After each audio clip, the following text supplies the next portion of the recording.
নমস্কার বন্ধুরা, ডলি রন্ধনশালায় সবাইকে স্বাগত। আজকে তোমাদের সামনে আবারও হাজির হয়ে গেছি দারুণ একটা নিরামিষ পটল রান্নার রেসিপি নিয়ে। তাহলে আজকে রেসিপিটা দেখে নেওয়া যাক। আর এই রান্নার জন্য এখানে আমি কয়েকটা পটল নিয়েছি আর নিয়েছি দুটো মাঝারি সাইজের আলু। এবার আমি আলু আর পটল কেটে ধুয়ে পরিষ্কার করে নেব। পটলগুলো যেহেতু একটু ছোট সাইজের, তাই আমি কিন্তু এখানে পটলগুলো গোটাই রেখেছি। আর পটলগুলো এইভাবে অল্প অল্প করে আমি খোসা ছাড়িয়ে নিয়েছি। আমি এখানে আমার পছন্দ মতো পটলগুলো কেটে নিয়েছি, তোমরা তোমাদের পছন্দ মতো কেটে নেবে। আর আলুগুলো এরকম একটু লম্বা লম্বা করে কেটে নিয়েছি।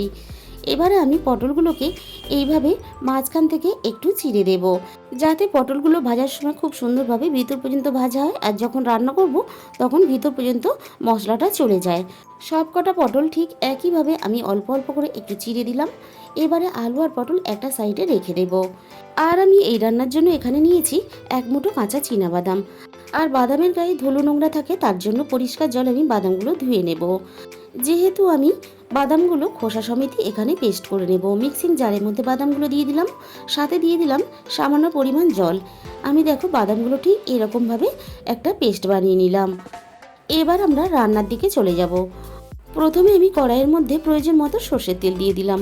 সর্ষের তেলটা খুব ভালোভাবে গরম হতে কেটে রাখা সমস্ত পটলগুলো আমি তেলের মধ্যে দিয়ে দিলাম। এবার আমি পটলের মধ্যে স্বাদ মতো লবণ দিয়ে দিলাম, আর দিয়ে দেবো এখানে সামান্য পরিমাণ হলুদ গুঁড়ো। এবার আমি পটলগুলো খুব ভালোভাবে ভেজে নেব।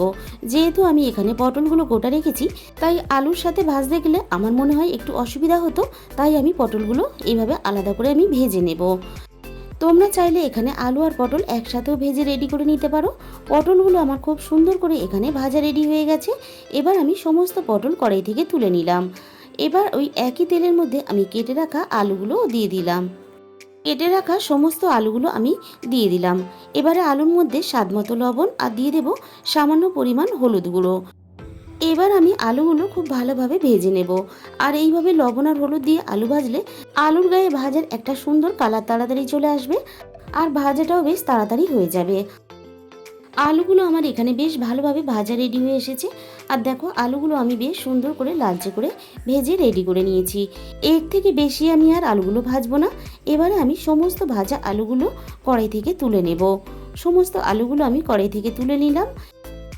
এবার আমি ওই একই তেলের মধ্যে আরও একটু প্রয়োজন মতো তেল এখানে দিয়ে দিলাম। তেলটা খুব ভালোভাবে গরম হতে এখানে আমি ফোড়নে অল্প একটু কালো জিরে দিয়ে দিলাম, আর দিয়ে দিলাম এখানে হাফ চামচ পরিমাণ আদা বাটা। এবার আমি ফোড়নের সাথে আদাটা কয়েক সেকেন্ড নাড়াচাড়া করে ভেজে নেব, যাতে আদার কাঁচা গন্ধটা চলে যায়। এরপর আমি এখানে একটা মাঝারি সাইজের টমেটো কুচি দিয়ে দিলাম, আর টমেটোর সাথে এখানে আমি স্বাদ মতো লবণ দিয়ে দিলাম। টমেটোটাও আমি একইভাবে আদার সাথে নাড়াচাড়া করে ভেজে নেব। এতে টমেটোর কাঁচা গন্ধটাও চলে যাবে, আর টমেটোটা বেশ নরম হয়ে আসবে। আর এইভাবে নাড়াচাড়া করে ভাজতে ভাজতে টমেটোটা বেশ অনেকটাই নরম হয়ে গলে গেছে।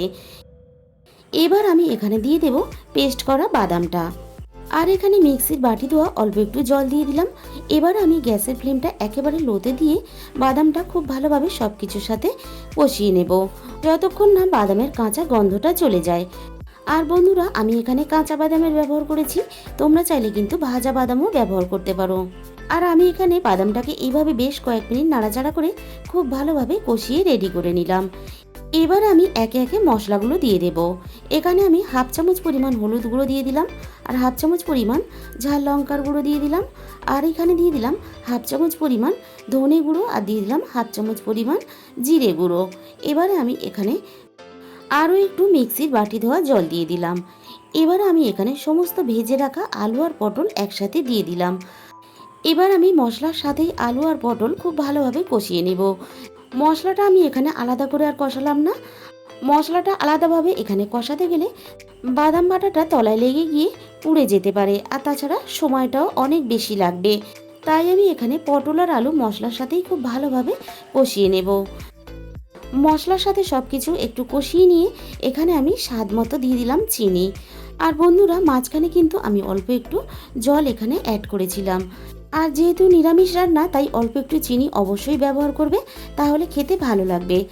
আর এইভাবে নিরামিষ আলু পটল রান্না করলে যেমন গরম গরম ভাতের সাথে খেতে ভালো লাগে, তেমনই কিন্তু রাতে রুটির সাথেও খেতে খুবই ভালো লাগে। আর একটু বেশি করে রান্না করে রেখে দিলে দুপুরে, তাহলে কিন্তু রাতের জন্যও চলে যাবে। সব কিছু খুব ভালোভাবে কষিয়ে নিয়ে আমি এখানে প্রয়োজন মতো জল দিয়ে দিলাম। আর তোমরা যে যেরকম ঝোল রাখতে চাও এই রান্নাতে সেই হিসাব করে এখানে জলটা দিয়ে দেবে, কারণ বাদাম বাটা দেওয়ার জন্য ঝোলটা কিন্তু রান্না হওয়ার পরে অনেকটাই গাঢ় হয়ে যাবে। আমি এখানে সব কিছু খুব ভালোভাবে একসাথে মিশিয়ে দিয়ে নাড়াচাড়া করে আলু আর পটল খুব ভালোভাবে সিদ্ধ হওয়ার জন্য ঢাকা দিয়ে দিলাম। আমি কিছুক্ষণ পরে ঢাকা খুলে দেখে নেব খুব ভালোভাবে আলু আর পটল সিদ্ধ হয়েছে কিনা। দেখো ঝোলটা অনেকটাই টেনে গেছে।